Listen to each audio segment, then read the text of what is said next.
Hello, and welcome to the Edifice of Trust podcast.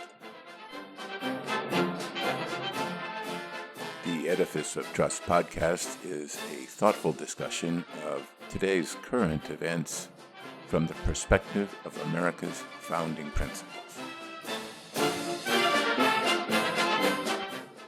Hello, everyone.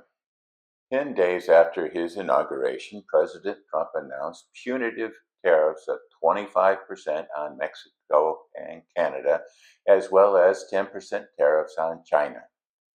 The president took these bold actions to, quote, hold Mexico, Canada, and China accountable to their promises of stopping poisonous fentanyl and other drugs from flowing into our country.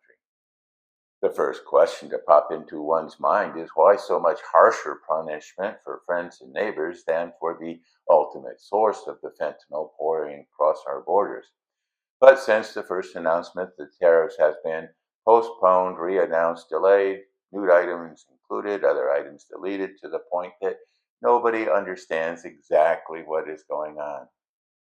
It appears that President Trump believes that greedy, avaricious pharmaceutical manufacturers in China and violent criminal cartels in Mexico are forcing fentanyl drugs into the veins of innocent and oblivious Americans, killing hundreds of thousands of people.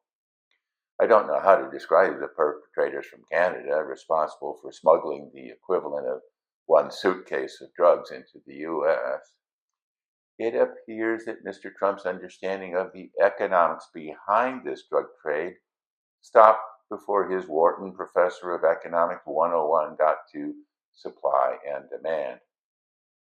The reason behind that Niagara-like flow of cocaine, methamphetamine, heroin, and even still marijuana, along with opioids and fentanyl, is the insatiable appetite of Americans for these products. The war on drugs began in 1971 when President Nixon declared drugs, quote, enemy number one, unquote, and vowed an all-out offensive to stop drug abuse. America has been losing this war ever since. If Mr. Trump had paid attention to his Wharton economics professor, he would understand that when supply is reduced, but demand remains steady, the result is not lower consumption, but rising prices. And, as Adam Smith wrote in his seminal book, The Wealth of Nations, rising prices tell producers to increase production in order to reap even more profits.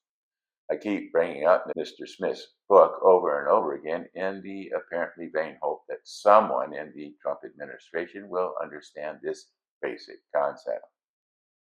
I have not seen any evidence that Mr. Trump or anyone else has done anything to reduce the demand for drugs in the U.S.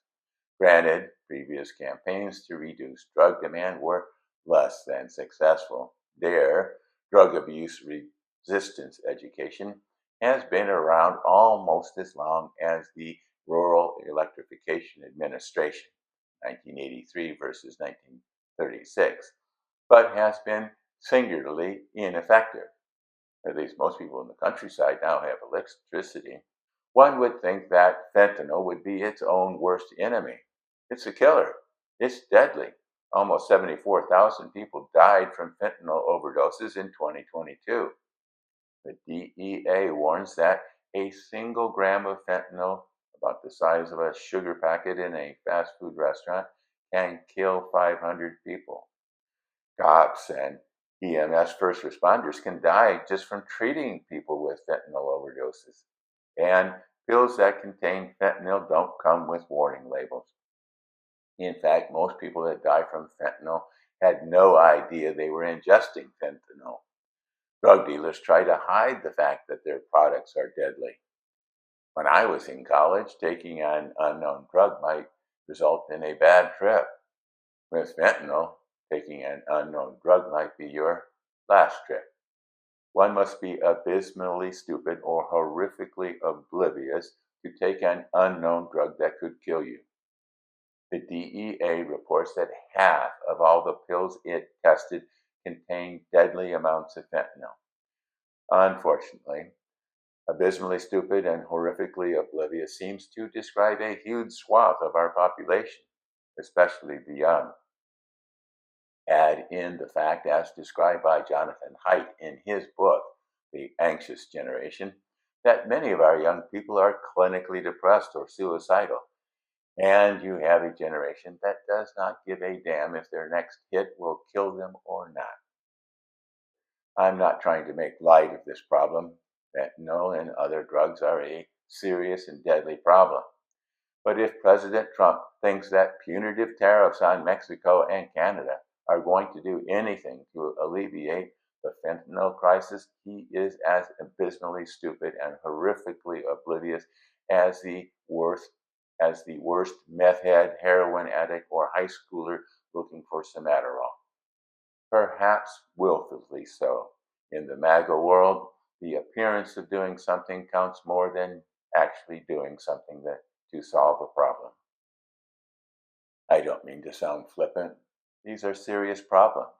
Drug addiction, depression, and suicide, homelessness, alcoholism, gambling addiction are all indicative of a disempowered citizenry. Americans don't need a nanny state to take care of their powerlessness. Americans don't need a great leader to fix everything for them. They need agency so they have the power to address the issues that affect their daily lives. No one president can solve these problems. This requires generational change. And of course, the 25% tariffs on Mexico and Canada actually have nothing to do with fentanyl. But that's a completely different discussion. Thanks for watching.